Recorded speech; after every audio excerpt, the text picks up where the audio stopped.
Hello friends, आज का जो टॉपिक है बिना न्यूट्रल वायर के थ्री फेज मोटर कैसे काम करती है। तो ये सबसे बड़ा क्वेश्चन है, why three phase motor have no neutrals. ये सबसे बड़ा इंटरेस्टिंग टॉपिक है। आइए पहले हम डिस्कस कर लें सिंगल फेज। आपको पता होगा सिंगल फेज में दो वायर जरूरत है, एक फेज है एक न्यूट्रल है। यदि हम फेज में टेस्टर में देखेंगे तो हमारा सप्लाई दिखेगा और जलेगा, लेकिन यदि हम न्यूट्रल में देखेंगे तो हमारा दिखेगा नहीं सप्लाई। तो यही चीज़ है, बिना न्यूट्रल से जलेगा नहीं। यदि फिर ऐसे ही घर का हम देखेंगे, फैन है लाइट है, सबको हमारा फेज है कर न्यूट्रल, बिना न्यूट्रल से ये चलेगा नहीं, क्योंकि रिटर्निंग पाथ जरूर चाहिए करंट को। आज का जो टॉपिक है बहुत इंटरेस्टिंग टॉपिक है। बिना देरी न करते हुए आइए आज का टॉपिक स्टार्ट करते हैं। हमेशा मस्त रहिए, खुश रहिए, ज़िंदगी को एंजॉय करिए, उसके साथ साथ be skillful and be successful बनिए। आइए टॉपिक को स्टार्ट करते हैं। हमारा जो घर का जो है जो एसी सप्लाई है वो 50 हर्ट्ज है, ठीक है। ये जो हमारा 50 साइकिल एक सेकंड में होता है तो हमारा 50 हर्ट्ज होता है। तो हमारा ये 1 साइकिल है, ठीक है। तो 1 साइकिल में ये जो ऊपर भाग है ये पॉजिटिव साइकिल है और ये हाफ साइकिल है, ठीक है। और नीचे वाला भाग है नेगेटिव साइकिल। जिस टाइम में पॉजिटिव साइकिल होता है हमारा इलेक्ट्रॉन्स क्या होता है, इधर इस दिशा में फ्लो होता है। जिस टाइम में हमारा नेगेटिव साइकिल होता है इलेक्ट्रॉन्स उसका ऑपोजिट डायरेक्शन में फ्लो होता है। तो हमारा ऐसे ही हमारा एक साइकिल कंप्लीट हो जाता है, ठीक है। ऐसे ही है। तो इसमें क्या है, तो ये हमारा मोटर है, इसमें 3 फेज है। 3 फेज सप्लाई में क्या होता है, एक ये आर फेज है पॉजिटिव नेगेटिव है, ये वाई फेज है, और ये जो है ये बी फेज है, ठीक है।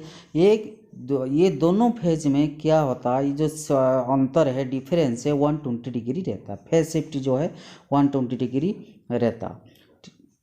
बाकी जो ये देख पा रहे हैं इसमें क्या है, इसलिए 120 डिग्री फेज शिफ्ट रहता। इसमें जब देखेंगे दोनों फेज उस टाइम में उसका अपोजिट डायरेक्शन में क्या होगा, नेगेटिव एक फेज आएगा, ठीक है। एक्चुअली होता क्या है, तीनों फेज में क्या ये होता है, इसलिए इसको देखने समझने के लिए डायग्राम को पहले समझो। देखो पहले 2 फेज है, 2 फेज में ये एक फेज में जा रहा, उस केस में ये एक फेज जा रहा, 2 फेज में उस 30 केस में ये दोनों फेज में ये आ जा रहा। उसमें दोनों फेज नेगेटिव में एक जगह मिलते हैं और दूसरा फेज पॉजिटिव में। ऐसे ही वो एक जो चलता रहता साइकिल, ऐसे ही rotating field magnetic field create होता है।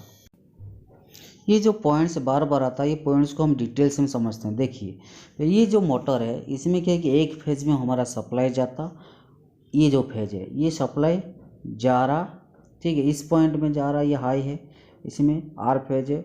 उस केस में ये दोनों फेज है वाई और बी ये बाहर को आता है, मतलब ये न्यूट्रल का काम करता है, मतलब ये दोनों बाहर को आता है।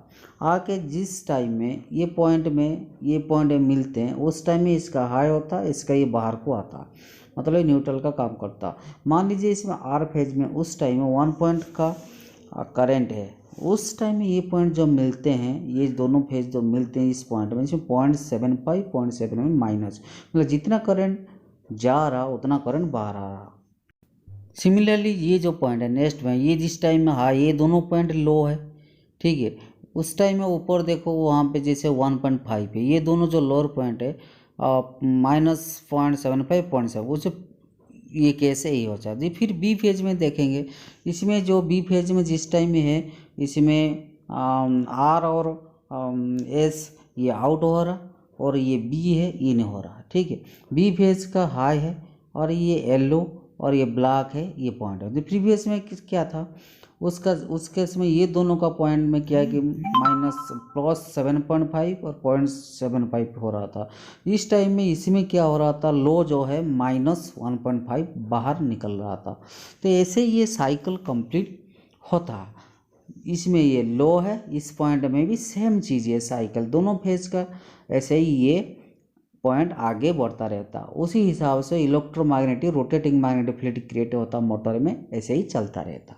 में देखिएगा ये जो पॉइंट है जिस टाइम में ये जो पॉइंट है इस टाइम ये पॉइंट न्यूट्रल हो जाता है, जिस टाइम ये पॉइंट हाई होता है ये पॉइंट न्यूट्रल हो जाता है, इस पॉइंट में न्यूट्रल होता है। ऐसे ही ये दोबारा देखिए, ये जो पॉइंट है ये न्यूट्रल होता है, इस टाइम ये होता है, ये जो बी है वो न्यूट्रल होता है, ये जिस पॉइंट में मिलता तो ये पॉइंट न्यूट्रल होता है। ऐसे ही चलता है।